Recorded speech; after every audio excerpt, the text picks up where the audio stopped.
성경, 신약, 사도행전, 선교의 길, 선.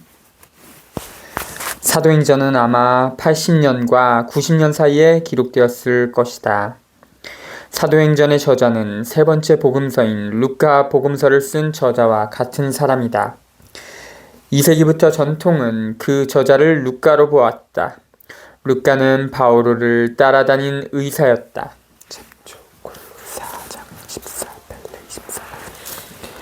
사실상 사도행전은 루카 복음서에 이어서 쓴 책이다. 저자에 따르면 이 두 가지 책은 구원의 길을 그리고 있다. 즉 복음서는 예수님의 길을 제시하고 사도행전은 교회의 길을 제시한다. 교회는 땅끝까지 예수님의 길을 이어놓는다. 이 두 책을 하나로 만드는 연결고리는 승천이다. 승천은 예수님 생애의 절정을 이루고 모든 교회가 갖는 사명의 바탕이 된다. 교회의 선교활동은 예루살렘에서 당시 세계의 중심지였던 로마까지 이르는 긴 여행길로 제시되고 있다. 따라서 복음화를 길을 가는 일로 보고 있으며 그리스도인 생활을 길이라는 이름을 얻게 된다.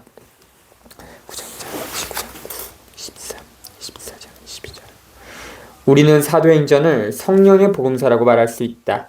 사도행전에서는 예수님께서 보내주겠다고 약속하신 성령께서 그리스도교 공동체를 태어나게 하고 예수님의 이름으로 많은 사람들 앞에서 용감하게 증거를 하도록 즉 사람들을 자유로이 살게 하는 예수님의 말씀과 활동을 널리 알리도록 다그치신다. 이 증거는 낡은 사회에서 누리는 이해관계와 정면으로 부딪히는 새로운 생활 방식을 가르쳐주면서 인간 관계와 사회 질서를 바꾸는 커다란 새로움을 생겨나게 한다. 이 새로움은 교회 안에 교회가 사회와 맺는 관계의 갈등을 불러일으킨다. 교회 안에서는 다양한 출신의 회개한 사람들 사이에서 중심부와 주변부 사이에서 여러가지 갈등이 생겨난다.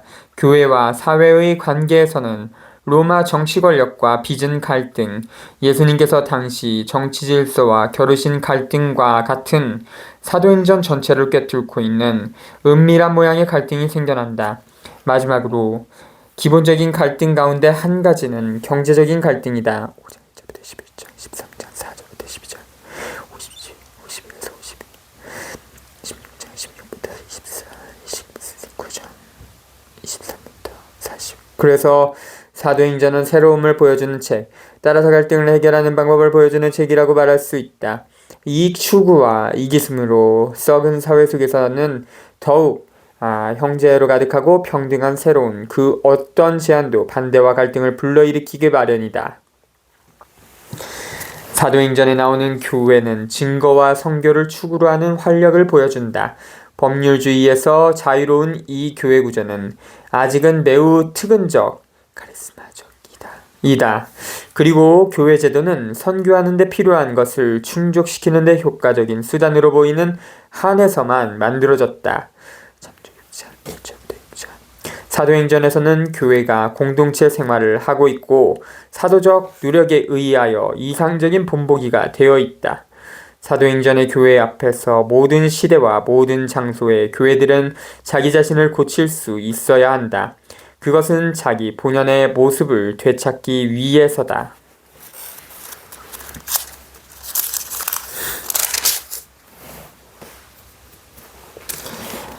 머릿말 1. 테오필로스님, 첫 번째 책에서 저는 예수님의 행적과 가르침을 처음부터 다 다루었습니다. 예수님께서 당신이 뽑으신 사도들에게 성령을 통하여 분부를 내리시고 나서 승천하신 날까지의 일을 다 다루었습니다.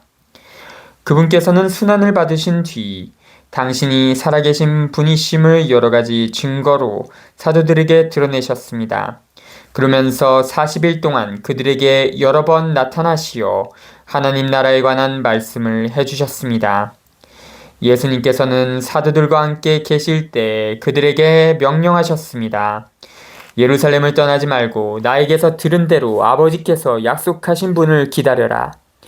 요한은 물로 세례를 주었지만 너희는 며칠 뒤에 성령으로 세례를 받을 것이다.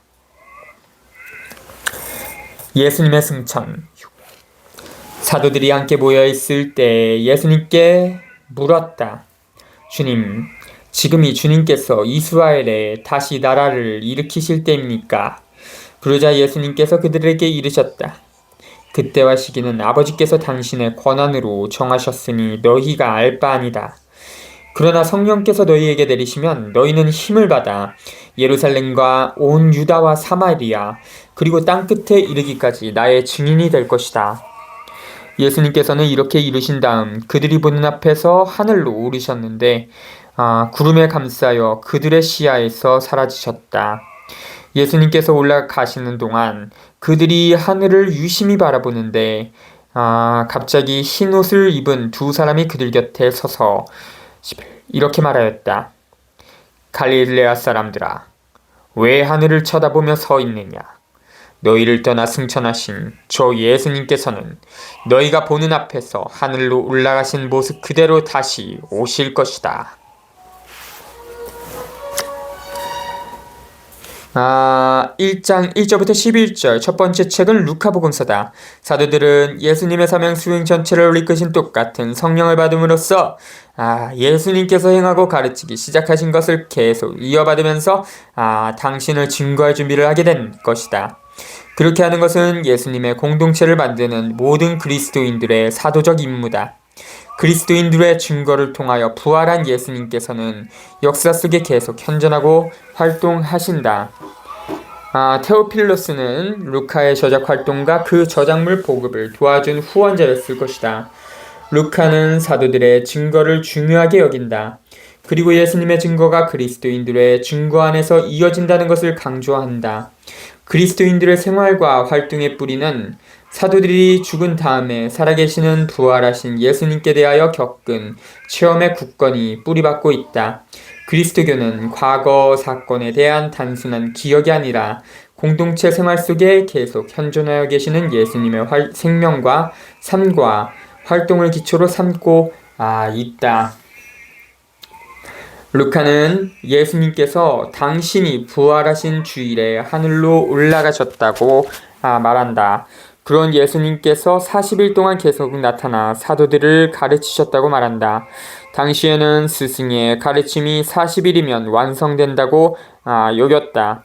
그래서 루카는 40일이라는 표현으로 예수님께서 사도들에게 말씀하고자 한 모든 것을 전하셨다고 말하고 싶은 것이다. 예수님께서는 사도들에게 예루살렘을 떠나지 말라고 명하신다. 제자들은 예루살렘에서 성령과 아버지의 약속을 받을 것이기 때문이다. 예루살렘은 구약시대 하나님 백성의 역사 중심이자 신약시대 하나님 백성의 새로운 역사의 중심이요 출발점이다. 예루살렘으로부터 그 새로운 역사가 모든 시대와 장소로 퍼져나갈 것이다. 예수님께서는 세례자 요한에게서 세례를 받을 때 새롭게 성령을 받으셨다. 그 성령께서 예수님을 인도하여 아버지의 계획을 실현하게 하셨다. 그와 마찬가지로 사도들도 성령으로 세례를 받을 것이며 성령께서 그들을 이끌어 예수님께서 실현하신 하나님의 계획을 선포하고 증거하게 하실 것이다. 그리스도인들은 세례를 받을 때 예수님처럼 말하고 행동하고 살겠다고 약속한다.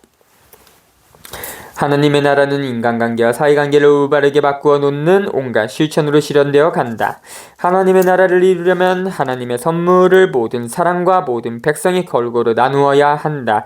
그리고 모든 사람이 사회를 이루고 이끌어가는 모든 결정에 똑같은 권한을 가지고 참여해야 한다. 하나님의 나라에서는 지배와 축적이 불의가 되고 섬김과 나눔이 정의가 된다. 하나님의 나라는 왕이 지배 권력을 휘두르는 군주제도가 아니고 국익으로 선하는 국가도 아니며 제국주의 국가는 더더구나 아니다. 그 나라는 모든 사람, 모든 백성, 모든 집단, 모든 나라, 온 인류가 따뜻하게 모든 것을 함께 나누면서 자유로이 행복하게 살아가는 사회와 세계다. 그런 사회와 세계는 이미 예수님과 더불어 부활하여 거룩해진 하나님의 나라다. 그런 하나님의 나라는 역사 속에서 어느 순간에 갑작스럽게 나타나는 것이 아니다. 하나님의 나라는 예수님처럼 살아가는 사람들이 온 세상에 돌아다니면서 보여주는 증거의 결과로서 생겨날 것이다. 오직 하나님만이 인류의 역사가 완전히 성숙하여 하나님의 나라가 온전히 드러나 영원으로 승화되는 순간을 알고 계신다. 루카는 예수님께서 당신이 부활하신 그 주일에 승천하셨다고 말했지만 여기에서는 40일 뒤에 예수님께서 승천하셨다고 말한다. 예수님의 승천은 당신이 하나님 생명의 신비를 향하여 되돌아가 영광을 받으시는 순간을 가리킨다. 예수님께서 승천하셨다고 말할 때 우리는 당신이 하늘 높은 곳으로 둥둥 떠서 올라가신 것으로 상상해서는 곤란하다. 예수님께서 승천하셨다는 말은 부활한 당신이 사회와 역사와 현실의 가장 깊은 뿌리에 계속 살아계심을 뜻한다. 그리스도인들과 그리스도교 공동체들이 두 손을 놓은 채 하늘만 쳐다보면서 당신이 재림하시기를 기다린다고 해서 당신이 다시 오시지는 않는다.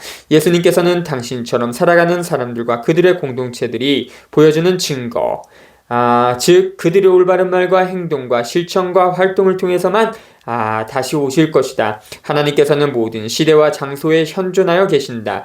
예수님의 재림을 기다린다는 사실이 그리스도인들을 소극적인 사람으로 만들어서는 안 된다. 오히려 선교활동에 떨쳐 나서도록 다그치고 이끌어야 한다. 예수님의 영광스러운 재림은 그리스도인들의 증거를 통하여 이루어질 것이다. 12절부터 14절 루카는 예수님의 맨 첫 공동체를 보여준다. 올리브산은 예수님의 순환이 시작된 곳이다. 루카 22장 39절. 그리고 이 층방에서 예수님께서는 최후 만찬을 거행하셨다. 루카 22장 12절. 그리스도교 공동체는 늘 예수님께서 당신 증거를 다지기 위하여 생명을 바치신 최고 행위를 원천으로 삼고 있다. 예수님의 어머니의 현존은 교회가 첫 번째 공동체로부터 태어나고 있음을 말해준다. 첫 번째 공동체에서는 모두 같은 감정을 느끼면서 자기들이 받은 사명의 의미를 계속 되새기고 있었다.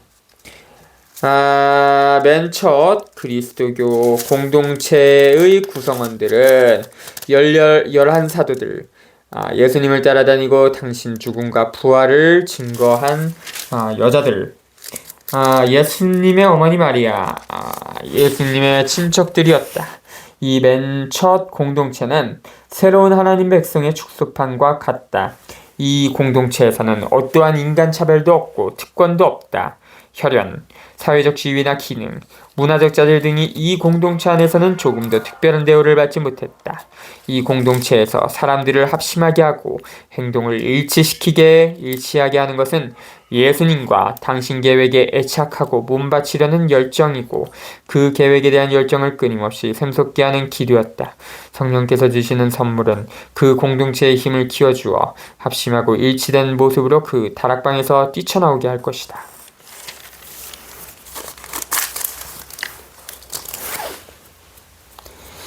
기도하는 사도들. 그 뒤에 사도들은 올리브산이라고 하는 그곳을 떠나 예루살렘으로 돌아갔다. 그 산은 안식일에도 걸어갈 수 있을 만큼 예루살렘에 가까이 있었다. 성 안에 들어간 그들은 자기들이 묵고 있던 위층방으로 올라간다. 그들은 베드로와 요한과 야고보와 안드레와 필립보와 토마스, 바르톨로메오와 마테오, 알페오의 아들 야고보와 열혈당한 시몬과 야고보의 아들 유다였다. 14. 그들은 모두 여러 여자와 예수님의 어머니 마리아와 그분의 형제들과 함께 한마음으로 기도에 전념하였다. 마티아를 사도로 뽑다. 그 무렵 베드로가 형제들 한가운데에 서서 말하였다. 그 자리에는 120명가량 되는 무리가 모여 있었다. 형제 여러분, 예수님을 붙잡은 자들의 앞잡이가 된 유다에 관해서는 성령께서 다윗의 입을 통하여 예언하신 성경 말씀이 이루어져야 했습니다. 유다는 우리 가운데 한 사람으로서 우리와 함께 이 직무를 받았습니다. 그런데 그 자는 부정한 삭스로 밭을 산 뒤 거꾸로 떨어져 배가 터지고 내장이 모조리 쏟아졌습니다. 이 일이 예루살렘의 모든 주민에게 알려져 그 밭이 그들의 지방말로 하켈드마라고 불리게 되었는데 피밭이라는 뜻입니다. 사실 시편에 그의 처소가 황폐해지고 그 안에 사는 자 없게 하소서 또 그의 직책을 다른 이가 넘겨받게 하소서라고 기록되어 있습니다. 그러므로 주 예수님께서 우리와 함께 지내시는 동안 줄곧 우리와 동행한 이들 가운데에서 곧 요한이 세례를 주던 때부터 시작하여 예수님께서 우리를 떠나 승천하신 날까지 그렇게 한 이들 가운데에서 한 사람이 우리와 함께 예수님 부활의 증인이 되어야 합니다. 그래서 그들은 바르사바스라고도 하고 유스투스라는 별명도 지닌 요셉과 마티아 두 사람을 앞에 세우고 이렇게 기도하였다. 모든 사람의 마음을 아시는 주님, 이 둘 가운데에서 주님께서 뽑으신 한 사람을 가리키시어 유다가 지 갈 곳으로 가려고 내버린 이 직무, 곧 사도직의 자리를 넘겨받게 해주십시오. 그러고 나서 그들에게 제비를 뽑게 하니 마티아가 뽑혀 그가 11 사도와 함께 사도가 되었다. 15절부터 26절 첫 번째, 공동체는 늘어나기 시작한다. 120명. 12이라는 숫자는 완성되어야 한다. 즉 과거 이스라엘 백성이 12지파를 가리키는 야곱의 12아들에서 시작해 생겨났듯이 새로운 하나님의 백성 역시 12사도로부터 출발하여 생긴다. 예수님의 증인은 예수님께서 세례를 받으면서부터 죽고 부활하기까지 무엇을 행하고 가르치셨는가를 알고 증거하는 사람이다. 22절은 초기 교리 교육의 내용을 보여준다. 이 내용은 다음에 가서 복음서들의 구조를 이룬다. 따라서 예수님을 증거하려면 복음서들을 알아야 한다. 숫자가 불어난 그리스도교 공동체 모임에서 유다 이스카리옷을 대신할 사람을 뽑아 12사도 숫자를 채운다. 성령께서 하신 말씀은 그대로 이루어져야만 했다는 말은 하나님께서 인간의 운명을 미리 정해놓으셨다는 뜻이 아니라 현재 상황을 하나님의 말씀에 비추어 알아듣고 사건을 설명하는 한 가지 방법이었다. 그리스도교 공동체는 성경에 비추어 모든 결정을 내렸다. 사도가 될 수 있는 조건은 예수님의 생애와 죽음과 부활을 증거할 수 있는 자격이다. 베드로는 맨 첫 그리스도교 공동체의 지도자이지만 사도를 뽑는 중요한 일을 혼자서 마음대로 결정하지 않고 공동체 구성원들로 하여금 기도하면서 하나님의 뜻을 알아내는 구약시대의 전통적인 방법인 제비뽑기를 통하여 결정하도록 한다. 2장 1절부터 13절, 이 이야기는 상징적인 이야기다. 사실은 저자가 이 글을 쓸 때는 그리스도교 공동체들이 이미 여기에서 이야기하는 모든 지방에 퍼져 있었다. 루카는 모든 그리스도교 공동체의 기초를 이루고 있는 바를 보여주려고 한다. 즉 성령께서 예수님을 기억하게 하고 이야기하고 계속 증거하게 하신다는 사실을 보여주려고 한다. 과월절이 지난 다음 50일째 지내던 오순절은 하나님께서 계약을 맺어주고 율법을 선물로 주셨음을 기념했다. 새로운 오순절에 하나님께서는 당신 성령을 보내 이번에는 온 인류 백성과 더불어 새로운 계약을 맺으신다. 새로운 계약의 공동체가 사용하는 언어는 예수님을 증거하는 언어이다. 즉 복음이다. 그 복음의 중심은 사람들을 다시 합치게 하는 하나님의 사랑이다. 이 하나님의 사랑은 사람들로 하여금 서로 이해하고 따뜻한 관계를 맺게 한다. 아벨탑의 경우는 반대된다. 참조 장세 10장 19, 1절부터 그러나 증거는 갈등을 불러일으킨다. 13절. 예수 추종자들은 예수님께서 최후 만찬을 지내고 성찬례를 거행하신 바로 그 다락방에 모여 있었다. 구약 성경에서 세찬 바람, 불길 등은 하나님의 나타나심과 활동을 가리킨다. 예수님께서 약속하신 대로 하나님께서 성령을 예수 추종자들과 그 공동체 위에 내려 보내신다. 성령께서 불혀 모양으로 내려오신다. 성령을 받은 예수 추종자들과 공동체는 성령의 힘을 받아 입으로 복음을 전하고 인간관계와 사회관계를 올바르게 세우는 행동과 실천으로 복음을 증거할 것이다.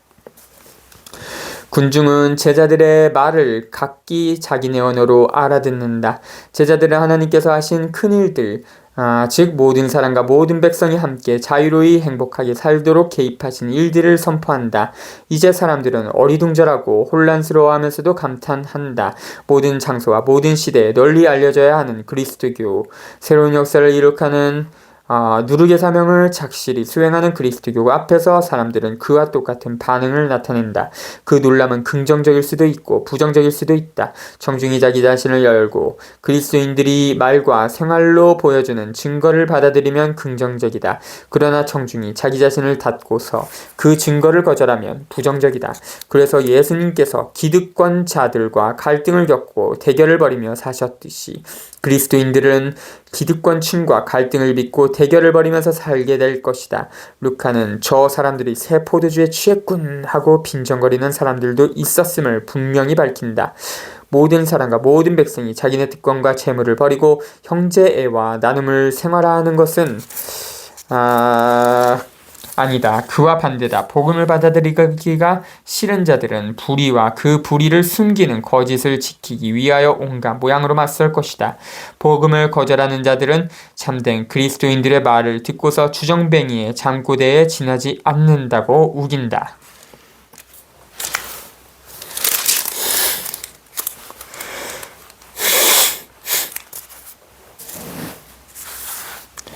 성령 강림 2. 오순절이 되었을 때 그들은 모두 한자리에 모여 있었다. 그런데 갑자기 하늘에서 거센 바람이 부는 듯한 소리가 나더니 그들이 앉아있는 온 집안을 가득 채웠다. 그리고 불꽃 모양의 혀들이 나타나 갈라지면서 각 사람 위에 내려앉았다. 그러자 그들은 모두 성령으로 가득 차 성령께서 표현의 능력을 주시는 대로 다른 언어들로 말하기 시작하였다. 그때 예루살렘에는 세계 모든 나라에서 온 독실한 유다인들이 살고 있었는데 그 말소리가 나자 무리를 지어 몰려왔다. 그리고 제자들이 말하는 것을 저마다 자기 지방말로 듣고 어리둥절해 하였다. 그들은 놀라워하고 신기하게 여기며 말하였다. 지금 말하고 있는 저들은 모두 갈릴레아 사람들이 아닌가? 그런데 우리가 저마다 자기가 태어난 지방말로 듣고 있으니 어찌 된 일인가?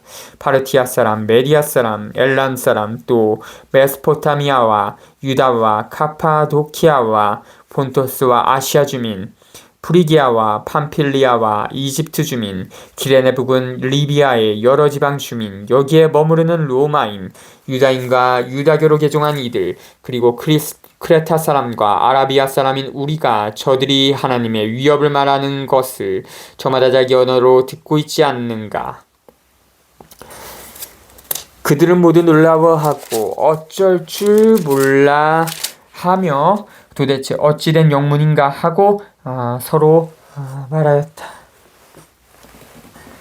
13. 그러나 더러는 새 포도주에 취했군 하며 비웃었다. 베드로의 오순절 설교 14. 그때에 베드로가 11사도와 함께 일어나 목소리를 높여 그들에게 말하였다. 유다인들과 모든 예루살렘 주민 여러분, 여러분은 이 사실을 알아야 합니다. 내 말을 귀담아 들으십시오. 지금은 아침 9시입니다. 그러니 이 사람들은 여러분이 생각하듯이 취하지 않았습니다. 이 일은 요엘 예언자를 통하여 하신 말씀대로 된 것입니다. 하나님께서 말씀하신다. 마지막 날에 나는 모든 사람에게 내 영을 부어주리라. 그리하여 너희 아들, 딸들은 예언을 하고 너희 젊은이들은 환시를 보며 너희 노인들은 꿈을 꾸리라. 그날에 나의 남종들과 여종들에게도 내 영을 부어주리니 그들도 예언을 하리라. 또 나는 위로 하늘에서는 이적들, 아래로 땅에서는 표징들을 일으키리니 곧 피와 불과 짙은 연기다. 그 크고 찬란한 주님의 날이 오기 전에 해는 어둠으로 달은 피로 바뀌리라. 그때 주님의 이름을 받들어 부르는 이는 모두 구원을 받으리라. 이스라엘인 여러분, 이 말을 들으십시오. 여러분도 아시다시피 나자렛 사람 예수님은 하나님께서 여러 기적과 이적과 표징으로 여러분에게 확인해 주신 분이십니다. 하나님께서 그분을 통하여 여러분 가운데에서 그것들을 일으키셨습니다. 하나님께서 미리 정하신 계획과 예지에 따라 여러분에게 넘겨지신 그분을 여러분은 무법자들의 손을 빌려 십자가에 못 박아 죽였습니다. 그러나 하나님께서는 그분을 죽음의 고통에서 풀어 다시 살리셨습니다. 그분께서는 죽음에 사로잡혀 계실 수가 없었던 것입니다. 그래서 다윗이 그분을 두고 이렇게 말합니다. 나 언제나 주님을 내 앞에 모시어 그분께서 내 오른쪽에 계시니 나는 흔들리지 않는다. 그러기에 내 마음은 기뻐하고 내 혀는 즐거워하였다. 내 육신마저 희망 속에 살리라. 당신께서 제 영혼을 저승에 버려두지 않으시고 당신의 거룩한 이에게 죽음의 나라를 안이 보게 하실 것이기 때문입니다. 당신은 저에게 생명의 길을 가르쳐 주신 분, 당신 면전에서 저를 기쁨으로 가득 채우실 것입니다. 형제 여러분, 나는 다윗 조상에 관하여 여러분에게 자신 있게 말할 수 있습니다. 그는 죽어 묻혔고 그의 무덤은 오늘날까지 우리 가운데 남아 있습니다. 그는 예언자였고 또 자기 몸의 소생 가운데서 한 사람을 자기 왕자에 앉혀 주시겠다고 하나님께서 맹세하신 사실을 알고 있었습니다.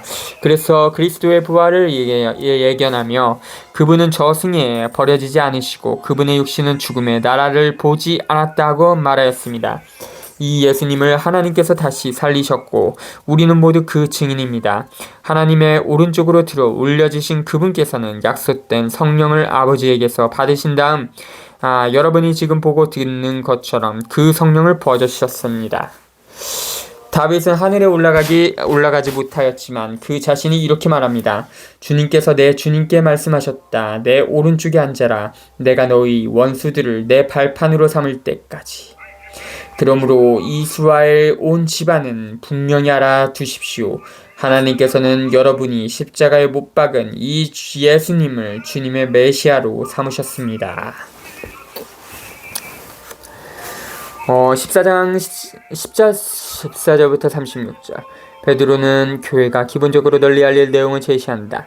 예수님의 증거에 대한 기억을 굳게 지키면서 교회는 구약 성경을 다시 해석하고 예수님의 생애와 죽음과 부활의 신비를 깨닫는다. 즉 나자렛 예수님께서는 사람들 가운데서 하나님의 정의를 구현하고 사람들을 살리려는 활동을 펼치고 죽음을 낳고 사람들을 죽이는 사회의 불의한 구조에 의하여 죽음을 당하셨다.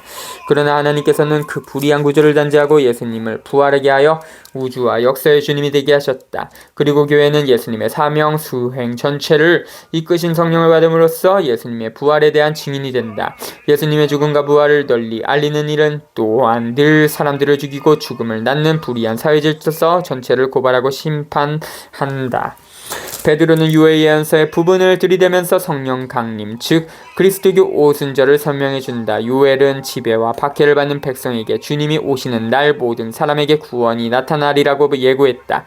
그러나 하나님께서 모든 사람 위에 당신 성령을 쏟아부어 예언자들처럼 하나님의 뜻을 알게 하시리라고 예고했다.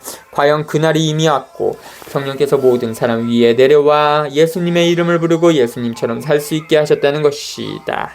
이 대목은 공동체의 실천이 어떠해야 하는지를 잘 보여준다. 공동체는 무엇보다도 가난하고 억눌리는 사람들을 자유롭게 하고 해방하는 활동을 펼쳐야 한다. 그 다음에는 그 활동의 의미를 설명하고 생활의 변화를 불러일으키기 위하여 해방을 선포해야 한다. 해방 활동은 실천이고 해방 선포는 그 실천에 대한 설명이다. 먼저 실천하고 그 다음에 설명한다. 그리고 공동체는 자기가 이룩한 업적을 하나님의 권능에 돌려야 한다. 37절부터 41절. 교회의 선포는 사람들로 하여금 자기 죄를 알게 해준다. 불의와 죽음을 낳는 사회 질서와 손잡고 있는 죄스러운 상태를 의식하게 해준다. 무엇을 할 것인가? 그런 유형의 사회를 없앨 필요가 있고 하나님 백성, 즉 예수 그리스도의 증거를 보여주는데 몸바치는 백성이 속하기 위하여 부활할 필요가 있다. 우리는 세례로 성령을 받는다. 세례는 그와 같은 회개를 구체적으로 표현한다. 세례는 우리를 하나님의 백성에 속하게 하고 하나님의 생명을 유산으로 받는 상속자가 되게 하고 형제와 나눔을 통하여 정의를 실현하는 운동의 몸바치라는 사명을 안겨준다. 그리스도교는 새로운 길, 새로운 생활이다. 불의와 손을 끊고 불의한 행동을 그만두는 일이다. 모든 사람과 모든 백성으로 하여금 함께 자유롭고 행복하게 살지 못하게 가로막는 모든 것을 단호하게 끊어버리는 생활이다. 개종한 첫사람들 37. 사람들은 이 말을 듣고 마음이 꽤 찔리듯 아파하며 베드로와 다른 사도들에게 형제 여러분, 우리는 어떻게 해야 합니까? 하고 물었다. 베드로가 그들에게 대답하였다. 회개하십시오. 그리고 저마다 예수 그리스도의 이름으로 세례를 받아 여러분의 죄를 용서받으십시오. 그러면 성령을 선물로 받을 것입니다. 이 약속은 여러분과 여러분의 자손들과 또 멀리 있는 모든 이들, 곧 주 우리 하나님께서 부르시는 모든 이에게 해당됩니다. 베드로는 이 밖에도 많은 증거를 들어 간곡히 이야기하며 여러분은 이 타락한 세대로부터 자신을 구원하십시오 하고 타일렀다. 베드로의 말을 받아들인 이들은 세례를 받았다. 그리하여 그날의 신자가 3,000명가량 늘었다. 첫 신자 공동체의 생활 42. 그들은 사도들의 가르침을 받고 친교를 이루며 빵을 떼어 나누고 기도하는 일에 전념하였다. 그리고 사도들을 통하여 많은 이적과 표징이 일어나므로 사람들은 저마다 두려움에 사로잡혔다. 신자들은 모두 함께 지내며 모든 것을 공동으로 소유하였다. 그리고 재산과 재물을 팔아 모든 사람에게 저마다 필요한 대로 나누어 주곤 하였다. 그들은 날마다 한마음으로 성전에 열심히 모이고 이 집 저 집에서 빵을 떼어 나누었으며 즐겁고 순박한 마음으로 음식을 함께 먹고 47. 하나님을 찬미하며 온 백성에게서 호감을 얻었다. 주님께서는 날마다 그들의 모임에 구원받을 이들을 보태어 주셨다. 42절부터 47절. 루카는 그리스도교 공동체의 모습을 맨 처음으로 소개하고 있다. 그리스도교 공동체는 회개를 불러일으키는 기본적인 선포에서 생겨나고 복음적 교리 교육, 에 힘입어 성장하며 증거를 통하여 알려진다. 그리스도교 공동체는 일 안으로는 하나님과의 하나됨에 의하여 유지되고 예수님의 파스카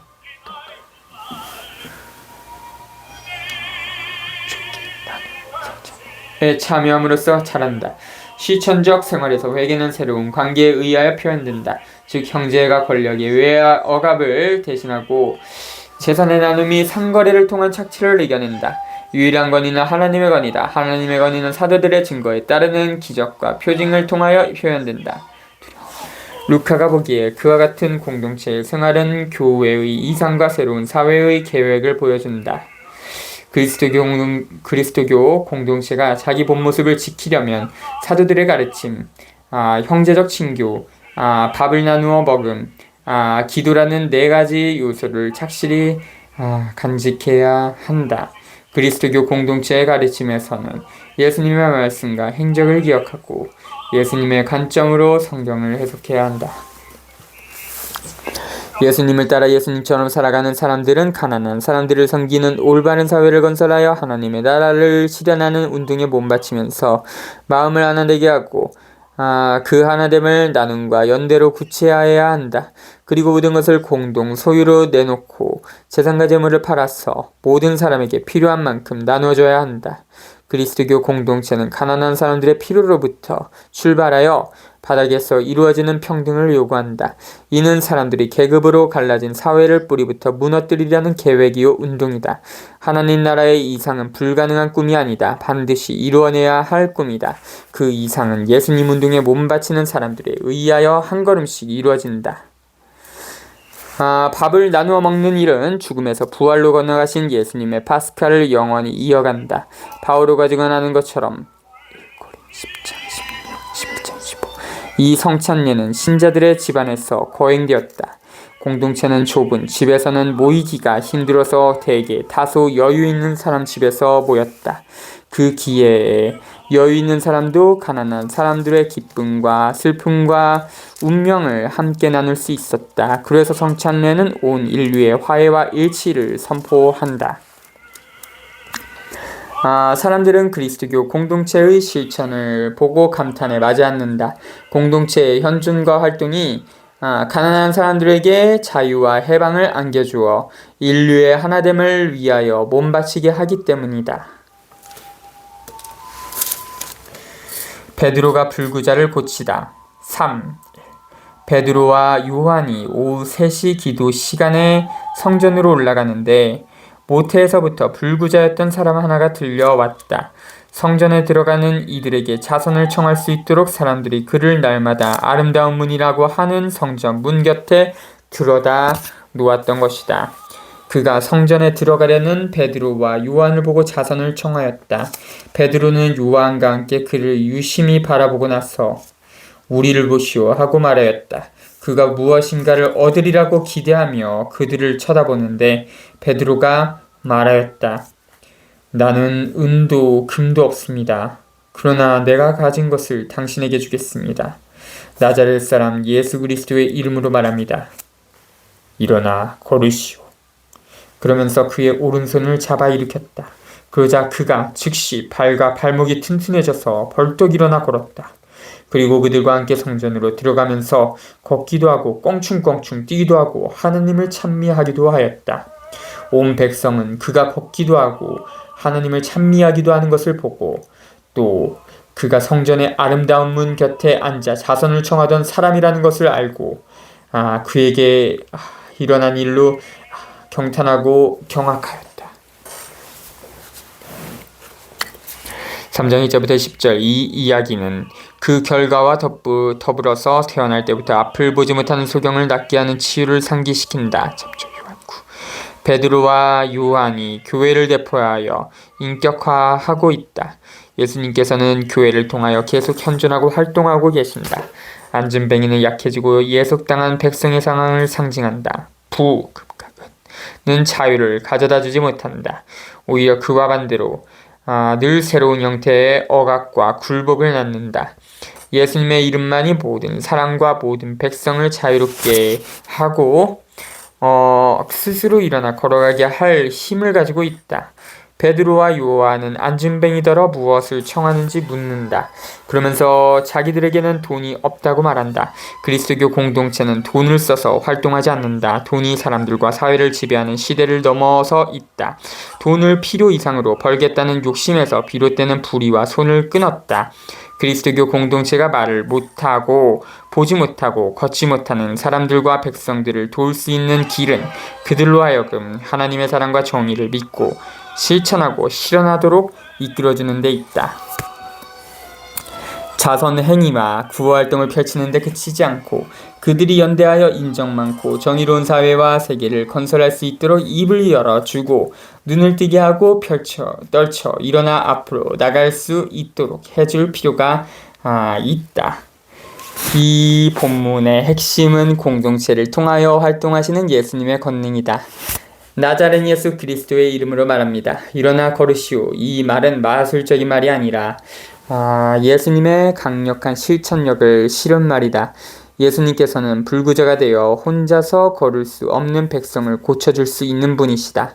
여기에 기적의 의미가 있다. 다름 아닌 예수님께서 그 사람에게 자기 다리로 일어서고 자유로이 걸을 수 있는 능력을 되살려 주신다. 이렇게 하여 모든 사람을 자유스럽게 살아가도록 하시려는 하나님의 계획이 실현된다.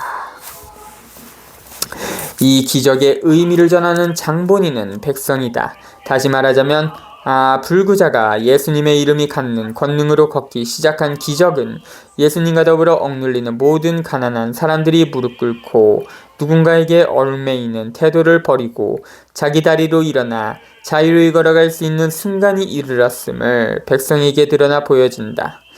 백성이 치유받은 그 불구자에게서 볼 수 있는 것은 자기들도 자유로워져서 예수님께서 실현하신 하나님의 계획 안으로 들어갈 수 있다는 사실이다. 그 기적을 보고서 백성은 모든 사람으로 하여금 다른 사람들과 더불어 자유로이 살면서 감사드리는 기쁜 마음으로 가득 차 당신을 찬양하게 하시는 하나님을 인정할 수 있다.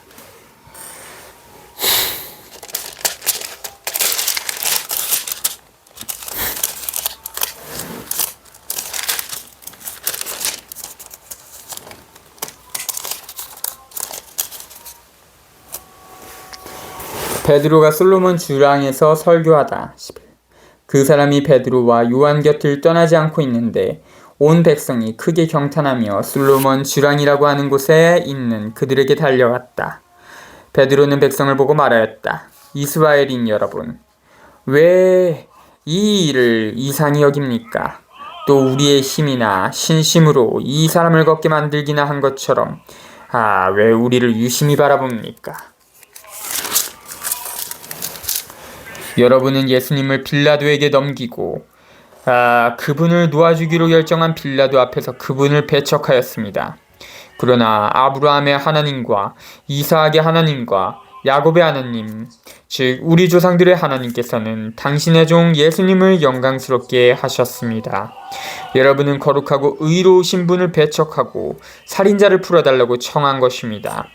여러분은 생명의 영도자를 죽였습니다. 그러나 하나님께서는 죽은 이들 가운데에서 그분을 다시 일으키셨고 우리는 그 증인입니다.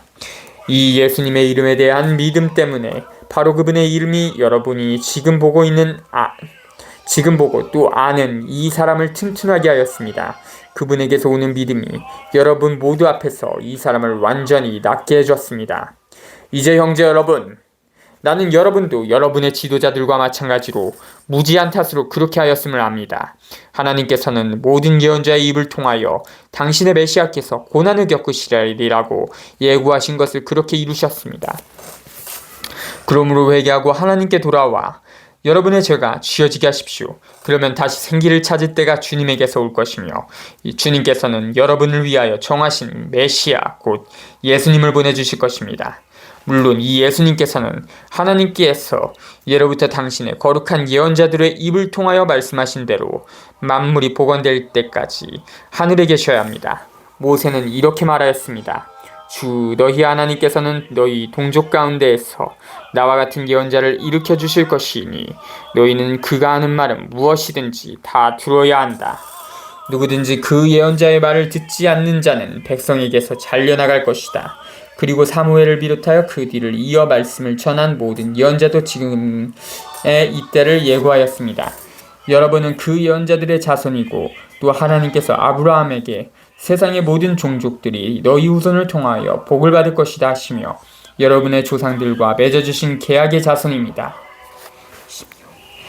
하나님께서는 당신의 종을 일으키시고 먼저 여러분에게 보내시어 여러분 하나하나를 악에서 돌아서도록 하여 여러분에게 복을 내리게 하셨습니다.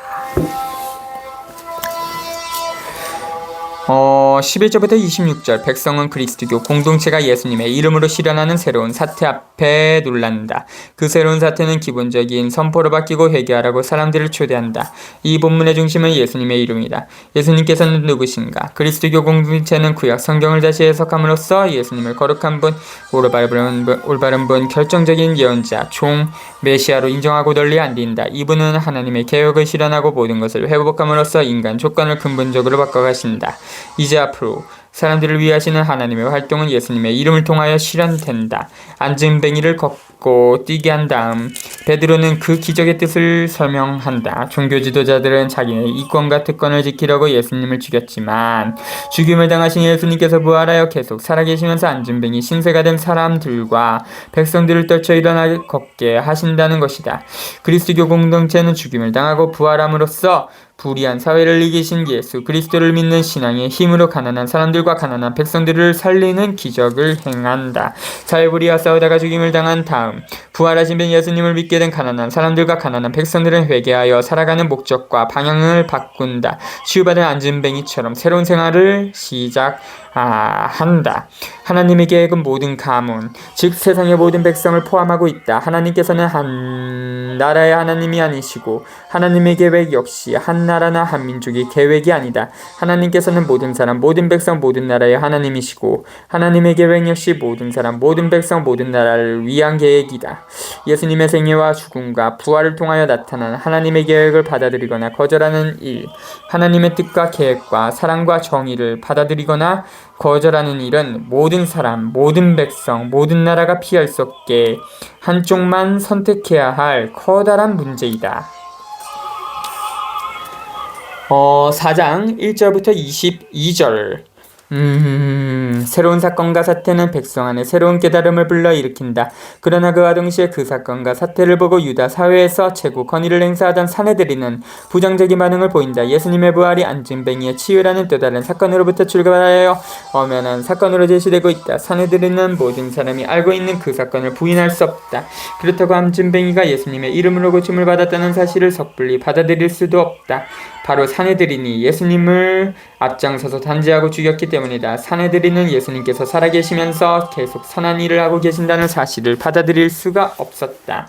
안진뱅이가 치유된 사실을 설명할 다른 길을 찾지 못한 사내들이는 여론이 두려운 나머지 사도들을 탄압하여 예수님의 이름으로 행동을 계속하지 못하도록 하는 수밖에 없었던 것이다. 성령을 받은 베드로와 요한은 성전에서 예수님께서 부활하셨음을 과감하게 거침없이 선포한다. 부활을 받아들이지 않고 안심하고 불의를 저지르던 사두가이들은 베드로와 요한을 붙잡아 감옥에 가둔다. 다음날 아침에 열린 사내들인 회의에서 종교 장국자들이 베드로와 요한들어 무슨 권한과 누구 이름으로 안진뱅이를 낫게 했는지 묻는다. 종교 당국자들은 안진뱅이를 일으켜 세운 기적은 혼자 힘으로 걷지 못하는 백성을 떨쳐 일어서게 하는 기적임을 너무도 잘 알고 있었던 것이다. 자기들이 지금 예수님께서 부활하여 그런 기적을 행하고 계신다고 선포하면서 기적을 해가는 제자들을 보고서 몹시 놀라 즐겁한 것이다. 사내들인 앞에 선 제자들은 성령께서 시키시는 대로 종교 당국자들이 십자가에 못 박아 죽였지만 하나님께서 부활하게 하신 예수님의 이름으로 기적을 행한다고 답변한다. 예수님께서 무엇 때문에 죽임을 당하셨는지, 그분을 누가 부활하게 하셨는지를 선포한다. 그 선포는 종교의 이름으로 백성을 자유롭게 살지 못하게 한 종교 지도자들을 고발하고 그들의 위선과 불의를 폭로한다. 당국자들은 백성을 두려워하면서도 사도들을 탄압한다. 그러나 베드로와 요한은 두려워하지 않는다. 거꾸로 당국자들을 위협한다. 자기들이 누구에게 복종해야 하는지를 묻는다. 백성을 억누르고 착취하는 자들에게 복종해야 하는지 아니면 백성에게 자유와 생명을 주시는 하나님께 복종해야 하는지를 따진다. 우리로서는 보고 들은 것을 말하지 않을 수 없습니다. 이렇듯 오랫동안 예감하고 기다려온 진리, 이제야 드러난 그 진리를 그 누구도 지워버리고 꺼버리고 사라지게 할 수 없다.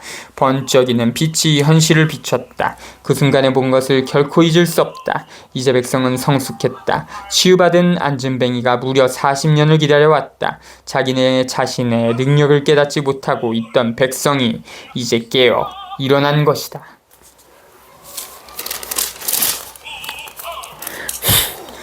베드로와 요한이 최고 의회에서 증언하다. 4. 베드로와 요한이 백성에게 말하고 있을 때 사제들과 성전 경비대장과 사두가이들이 다가왔다. 그들은 사도들이 백성을 가르치면서 예수님을 내세워 죽은 이들의 부활을 선포하는 것을 불쾌히 여기고 있었다. 그리하여 그들은 사도들을 붙잡아 이튿날까지 감옥에 가두어뒀다. 이미 저녁때가 되었기 때문이다. 그런데 사도들의 말을 들은 사람들 가운데 많은 이가 믿게 되어 장정만도 그 수가 5,000명가량이나 되었다. 이튿날 유다 지도자들과 원로들과 율법학자들이 예루살렘에 모였다. 그 자리에는 한나스 대사제와 가야파와 요한과 알렉산드로스와 그 밖에 대사제 가문 사람들도 모두 있었다.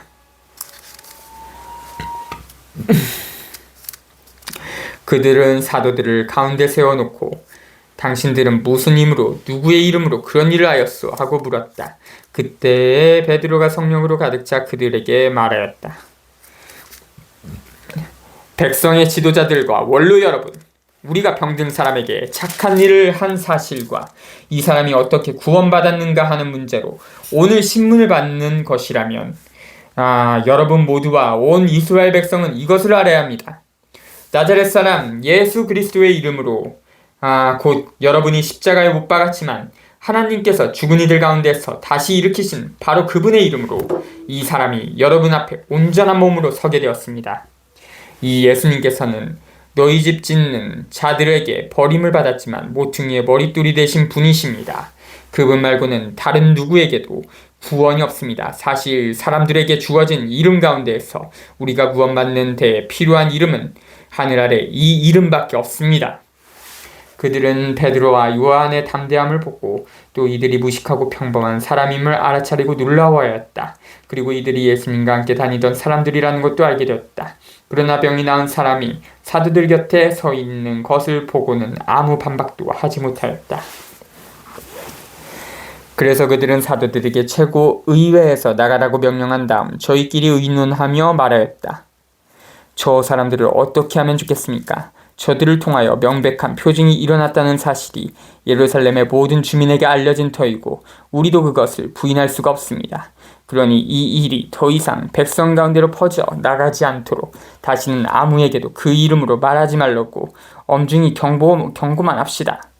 그리하여 그들은 사도들을 불러 예수님의 이름으로는 절대 말하지도 말고 가르치지도 말라고 지시하였다. 그러자 베드로와 요한이 그들에게 대답하였다. 하나님의 말씀을 듣는 것보다 여러분의 말을 듣는 것이 하나님 앞에 옳은 일인지 여러분 스스로 판단하십시오. 우리로서는 보고 들은 것을 말하지 않을 수 없습니다. 그들은 백성 때문에 그들을 처벌할 방도를 찾지 못하고 거듭 위협만 하고 풀어줬다. 그 일로 백성이 모두 하나님을 찬양하고 있었던 것이다. 12. 그 치유의 표징이 일어난 이는 40살이 넘은 사람이었다.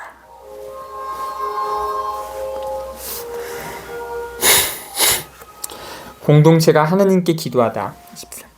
이렇게 불륜한 베드로와 요한은 동료들에게 가서 수석 사제들과 원로들이 자기들에게 한 말을 그대로 전하였다. 동료들은 그 말을 듣고 한 마음으로 목소리를 높여 하나님께 아뢰었다. 주님은 하늘과 땅과 바다와 그 안에 있는 모든 것을 만드신 분이십니다. 주님께서는 성령으로 주님의 종인 저희 조상 다윗의 입을 통하여 말씀하셨습니다. 어찌하여 민족들이 술렁거리며 결애들이 헛일을 꾸미는가? 주님을 거슬러 그분의 기름 부음 받은 이를 거슬러 세상의 임금들이 들고 일어나며 군주들이 함께 모였구나. 과연 헤로데와 본시오 빌라도는 주님께서 기름을 부으신 분, 곧 주님의 거룩한 종 예수님을 없애려고 다른 민족들은 물론 이스라엘 백성과도 함께 이 도성에 모여 그렇게 되도록 주님의 손과 주님의 뜻으로 예정하신 일들을 다 실행하였습니다. 이제 주님, 저들의 위협을 보시고 주님의 종들이 주님의 말씀을 아주 담대히 전할 수 있게 해주십시오. 저희가 그렇게 할 때 주님께서는 손을 뻗으시어 병자들을 고쳐주시고 주님의 거룩한 종 예수님의 이름으로 표징과 이적들이 일어나게 해주십시오. 이렇게 기도를 마치가자 그들이 모여있는 곳이 흔들리면서 모두 성령으로 가득 차 하나님의 말씀을 담대히 전하였다. 23절부터 31절. 그리스도교 공동체는 현재의 사건을 하나님의 말씀에 비추어 이해해야 한다. 예수님께서 당하신 박해를 이제 당신 추종자들이 당한다. 예수 추종자들도 당신처럼 하나님의 종들인 것이다. 공동체는 자기네가 당하는 박해가 자기네 증거가 참됨을 증명하고 있음을 안다. 그래서 박해를 그치게 해주시도록 청하지 않고 하나님께 예수님의 선포와 실천, 을 계속할 힘을 주시도록 청한다. 이에 대한 하나님의 응답이 새로운 성령 강림이다. 베드로와 요한이 풀려난 다음 자기들이 겪은 일을 모두 공동체에 보고하자 공동체는 성경을 읽고 묵상하는 가운데 그 모든 일이 성경에 기록된 대로 이루어졌음을 분명하게 깨닫는다. 공동체의 신자들이 기도를 마치자 하나님께서는 굳센 믿음으로 인한 떨림, 감동으로 인한 지진으로 응답하신다. 이 현상은 증거하는 모든 사람들의 어머니인 공동체가 백성에게 자유와 생명을 주고자 하시는 하나님의 인준을 받았음을 말해준다. 공동체를 보장해주는 것은 그 자신이 하나님의 영감에 따라서 행동하고 있다는 사실이다. 공동체는 하나님 자신의 힘으로 사람들을 자유롭게 해주는 말씀을 전하면서 활동한다. 하나님께서는 전능하지만 인간 존재들의 힘, 입과 손과 발을 통하여 활동하신다. 당신 계획이 역사적으로 볼 수 있는 것이 되게 하려고 그렇게 하신다.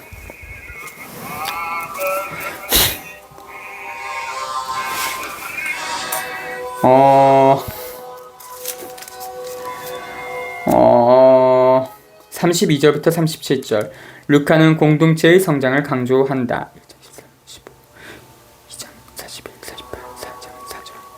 지금은 공동체가 이미 커다란 군중으로 불어났다. 그리스도교 누룩이 스며들어 사회를 바꾸고 있다. 이 묘사의 알맹이는 형제를 나누는 따뜻함과 재산의 나눔을 낳는 친교의 정신이다. 이것은 일종의 이름 없는 사회의 자본과 같은 공동은행을 만들자고 선언하는 것이 아니다. 오히려 그와 반대로 가장 궁핍한 사람들을 위하여 부유한 사람들과 가난한 사람들 사이에 대조와 틈을 없애는 모양으로 각 사람의 필요에 따라 자유로이 그리고 의식적으로 나누자는 것이다. 바르나바의 예는 초기 공동체가 재물을 쌓는 정신과 손을 끊었음을 보여준다. 즉 모든 재산은 하나님의 것으로서 모든 사람이 골고루 나누어 쓰도록 되어 있다는 것이다. 그리스도교 공동체 구성원들은 기도하는 가운데 한마음 한뜻이 된다. 그 하나된 마음이 하나님의 계획을 실천하고 생활하는 구체적인 나눔으로 나타난다. 그 따뜻한 나눔이 예수 부활을 증거하고 선포한다. 예수님께서 불의와 죽임을 이기고 정의와 살림을 당하신 당신 죽음과 부활로 증거하신 이 마지막 때는 축적의 경제가 나눔의 경제에 자리를 내줄 때다. 모든 재화와 과학기술과 능력을 하나님께서 주신 선물로 알아 고맙게 받아들여 모든 사람과 모든 백성이 따뜻하게 골고루 필요에 따라 나누어 씀으로써 인류가 화해하고 일치할 때다.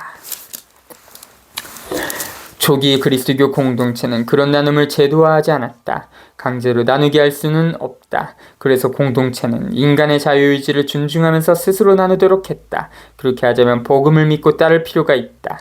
모든 사람, 모든 백성, 모든 나라, 온 인류가 하나님의 자녀로서 한 혈육과 형제자매요 한 백성임을 믿는 사람들이라야 스스로 가난을 실천하고 따뜻한 마음으로 나눌 수 있다. 믿음으로 나누는 사람들은 성령께서 주시는 그윽하고 거룩한 기쁨을 맛볼 수 있다.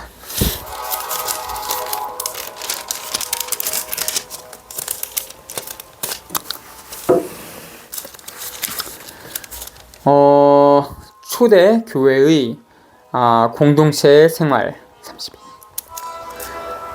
신자들의 공동체는 한마음 한뜻이 되어 아무도 자기 소유를 자기 것이라 하지 않고 모든 것을 공동으로 소유하였다. 공산주의네요. 사도들은 큰 능력으로 주 예수님의 부활을 증언하였고 모두 큰 은총을 누렸다. 그들 가운데에는 궁핍한 사람이 하나도 없었다. 땅이나 집을 소유한 사람은 그것을 팔아서 받은 돈을 가져다가 사도들의 발 앞에 놓고 저마다 필요한 만큼 나누어 받곤 하였다. 키프로스 태생의 레위인으로 사도들에게서 위로의 아들이라는 뜻의 바르나바라는 별명을 얻은 요셉도 37. 자기가 소유한 밭을 팔아 그 돈을 가져다가 사도들의 발 앞에 놓았다.